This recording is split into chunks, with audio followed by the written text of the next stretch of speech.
Hi అండి, welcome to Asia vlogs. ఎలా ఉన్నారు? నేనైతే చాలా బాగున్నాను. మీరు ఎలా ఉన్నారు? కామెంట్ చేసి చెప్పండి. లాస్ట్ వీడియోలో మా పాప బర్త్డే అని చెప్పేసి హైదరాబాదీ స్టైల్ చికెన్ దమ్ బిర్యానీ అయితే చేశారు. ఎవరైనా చూడకపోతే ఆ వీడియో కూడా తప్పకుండా చూడండి. దానికి కాంబినేషన్ అయిన మటన్ కర్రీ, ఇది ఎలా చేయాలి ఏంటి అనేది అయితే ఎండ్ వరకు మిస్ అవ్వకుండా చూడండి. అప్పుడే మీకు ఈజీగా అర్థమవుతుంది. ఇక్కడ 1.5 kg మటన్ అయితే తీసుకున్నామండి. ఇది మంచిగా అయితే వాష్ చేసుకోవాలి. ఒక 2-3 సార్లు మనం మంచిగా అయితే వాష్ చేసుకోవాలి. వాష్ చేసుకున్న మటన్ని మనం ఒక బౌల్లో అయితే తీసుకోవాలండి. తర్వాత మనం మటన్ కొంచెం ఎక్కువసేపు కుక్ అవ్వాలి అని అంటే కుక్కర్లో వేయాలి. సో కుక్కర్లో అయితే మనం మటన్ వేసుకున్న తర్వాత 1.5 స్పూన్ పసుపు అయితే వేసుకుంటున్నాము. అలానే 1 స్పూన్ వచ్చేసి కల్లుప్పుని అయితే వేసుకుంటున్నామండి. తర్వాత ఒక పెద్ద సైజ్ ఆనియన్ ఒకటైతే తీసుకొని మనం సన్నగా అయితే కట్ చేసుకోవాలి. చిన్నగా ఉల్లిపాయలు అంటే ఒక 2 ఉల్లిపాయలు అయితే తీసుకొని మనం సన్నగా కట్ చేసుకొని మనం మటన్లో అయితే వేసుకోవాలి. కుక్కర్లో మటన్ వేయడం వల్ల తొందరగా కుక్ అవుతుంది. అంటే మటన్ మనకి కొంచెం ఎక్కువ టైం పట్టింది కాబట్టి కుక్కర్లో వేస్తే తొందరగా కుక్ అవుతుంది. సో మొత్తాన్ని మంచిగా అయితే కలుపుకోవాలి. దీంట్లో మనం వేసింది మటన్, అలానే ఉల్లిపాయలు, పసుపు, ఉప్పు మాత్రమే వేసాము. వేసుకొని మొత్తాన్ని మంచిగా కలుపుకొని మూత పెట్టుకోవాలండి.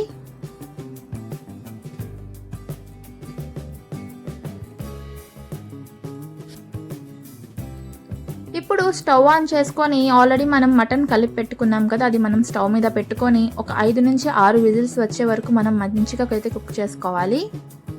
ఒక 75% వరకు మటన్ కుక్ అవ్వాలండి. తర్వాత మళ్ళీ స్టవ్ ఆన్ చేసుకొని ఒక గిన్నె పెట్టుకోవాలి. కర్రీకి సరిపడా ఆయిల్ అయితే వేసుకోవాలి. ఇప్పుడు ఒక 4 ఉల్లిపాయలు మనం కట్ చేసుకొని అయితే వేసుకోవాలి. సన్నగా అయితే కట్ చేసుకున్నాము.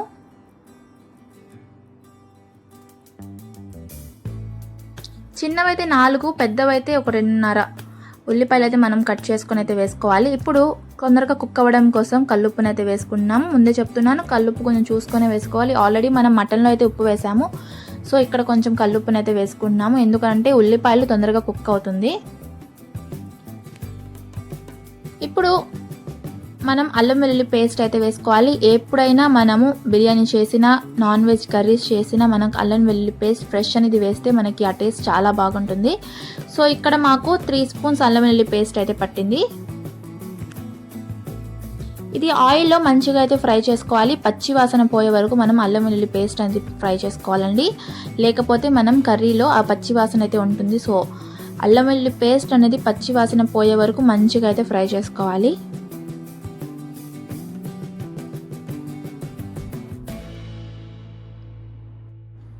మధ్య మధ్యలో కలుపుతూ ఉండాలి, లేకపోతే మనకి అడుగంటిపోయి మనకి మాడిపోయి టేస్ట్ మొత్తం పోతుంది. సో మధ్య మధ్యలో మనం అల్లం వెల్లుల్లి పేస్ట్ అయితే కలుపుతూ ఉండాలి. ఇక్కడ 4 లవంగాలు, 1 యాలుక్కాయలు, 2 చెక్క అయితే వేసుకొని మంచిగా ఫ్రై చేసుకున్న తర్వాత కొన్ని పుదీనా అయితే వేసుకొని ఫ్రై చేసుకోవాలి.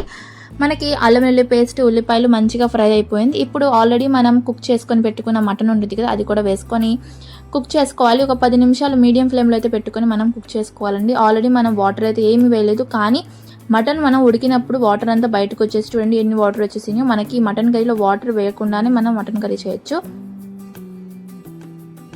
ఇప్పుడు 15 నిమిషాలు మనం మూత పెట్టుకొని అయితే మంచిగా కుక్ చేసుకోవాలి. ఎందుకంటే అల్లం వెల్లుల్లి పేస్ట్ అలానే మటన్కి మంచిగా పట్టాలి. సో ఒక 10 నిమిషాలు మనము మూత పెట్టుకొని కుక్ చేసుకున్న తర్వాత మూత తీసి మనము కారం అయితే వేసుకోవాలి. ఇక్కడ మాకు 2.5 స్పూన్ కారం అయితే పట్టింది. మటన్ కర్రీలో మనకి స్పైసీనెస్ ఉంటేనే కదా ఆ టేస్ట్ ఉంటుంది. సో చూసుకొని మీకు టేస్ట్ బట్టి మీరు కారం అయితే వేసుకోవాలి. మాకు 2.5 స్పూన్ కారం అయితే పట్టిందండి. అలానే 1 స్పూన్ వచ్చేసి ధనియాల పౌడర్ అయితే వేసుకుంటున్నాము. ధనియాల పౌడర్ అనేది ఇంట్లోనే చేసుకున్నాము. బయట తీసుకుంటే మనకు ఫ్లేవర్ బాగోదు కదా, ఇంట్లోనే ఫ్రెష్గా చేసుకోవాలి. మా లాస్ట్ వీడియోస్లో చికెన్ కర్రీలో ఉంటుంది, ఎవరైనా చూడకపోతే ఆ వీడియో కూడా చూడండి. తర్వాత 1 స్పూన్ గరం మసాలా అయితే వేసుకుంటున్నాము.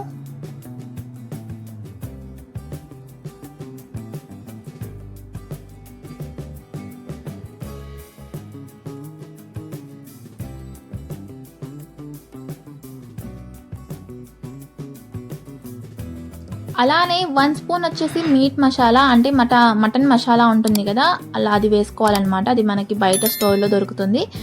అది వేస్తే మనకి మటన్ ఫ్లేవర్ చాలా బాగా తెలుస్తుంది. సో 1 స్పూన్ వచ్చేసి మనం మటన్ మసాలా అయితే వేసుకోవాలి. చూడండి ఎంత కలర్ఫుల్గా ఉందో, చూస్తుంటే నోరుతుంది కదా. మరి మీరు కూడా ట్రై చేసి ఎలా ఉందో కామెంట్ చేయడం మర్చిపోబాకండి. మసాలాస్ అన్నీ మొత్తాన్ని మంచిగా అయితే కలుపుకోవాలి. మీలో ఎంతమందికి మటన్ కర్రీ ఇష్టమో కామెంట్ చేసి చెప్పండి. అలానే లాస్ట్ వీడియోలో Hyderabad style chicken dum biryani try చేయకపోతే అది కూడా ట్రై చేయండి, చాలా బాగుంటుంది. వీడియో చూడకపోతే తప్పకుండా ఆ వీడియో కూడా చూడండి. మటన్ అయితే మంచిగా కుక్ అవుతుంది అనమాట. ఇక్కడ 1/2 కప్ పెరుగు అయితే వేసుకుంటున్నాము. పెరుగు వేసే ముందు ఏం చేయాలంటే పెరుగు కొంచెం కలిపి వేయాలి, లేకపోతే మనం మటన్ కర్రీలో వేసినప్పుడు ముక్కలుగా కనిపిస్తూ ఉంటుంది. సో కొంచెం మెత్తగా పేస్ట్ చేసిన తర్వాత మటన్ కర్రీలో అయితే వేయాలి. పెరుగు వేయడం వల్ల ఏంటంటే కర్రీ థిక్నెస్గా ఉంటుంది, టేస్ట్ కూడా చాలా బాగుంటుంది. సో మొత్తాన్ని అయితే మంచిగా కలుపుకోవాలి. ఇప్పుడు వరకు మనం మీడియం ఫ్లేమ్లోనే పెట్టుకొని కుక్ చేసుకుంటున్నాము.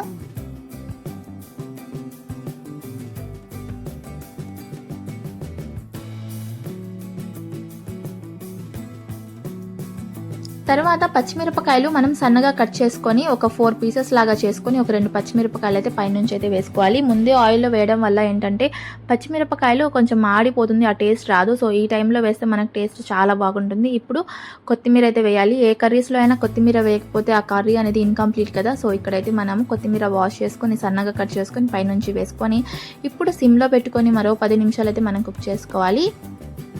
ఒక 5 మినిట్స్ కుక్ అయిన తర్వాత మూత తీసి మనము ఇక్కడ క్యాష్యూ పేస్ట్ అంటే జీడిపప్పు పేస్ట్ అయితే వేసుకుంటున్నాము. ఇది ఆప్షనల్, ఉంటే వేయచ్చు, వేయకపోయినా పర్లేదు. జీడిపప్పు పేస్ట్ వేయడం వల్ల ఏంటంటే గ్రేవీ కొంచెం థిక్నెస్గా ఉండి రిచ్నెస్ మంచిగా ఇస్తుంది. సో ఇది ఆప్షనల్, ఉంటే వేయచ్చు, లేకపోతే లేదు. ఒక 5 నుంచి 6 జీడిపప్పుని నానబెట్టి పేస్ట్ లాగా చేసుకొని వేసుకోవాలి. మొత్తాన్ని మంచిగా కలుపుకొని మరో 10 నిమిషాలు సిమ్లో పెట్టుకొని అయితే కుక్ చేసుకోవాలండి. సిమ్లో పెట్టి కుక్ చేసిన తర్వాత మూత తీసినప్పుడు ఆయిల్ అంతా పైకి వచ్చేసింది. ఫైనలీ మటన్ కర్రీ అయితే కంప్లీట్ అయిపోయింది. ఎంతో టేస్టీగా అలానే ఈజీగా అయిపోయి మటన్ కర్రీ అయితే కంప్లీట్ అయిపోయింది. మీరు కూడా ట్రై చేస్తారనుకున్నాను. Thanks for watching Asia vlogs. Thank you, bye.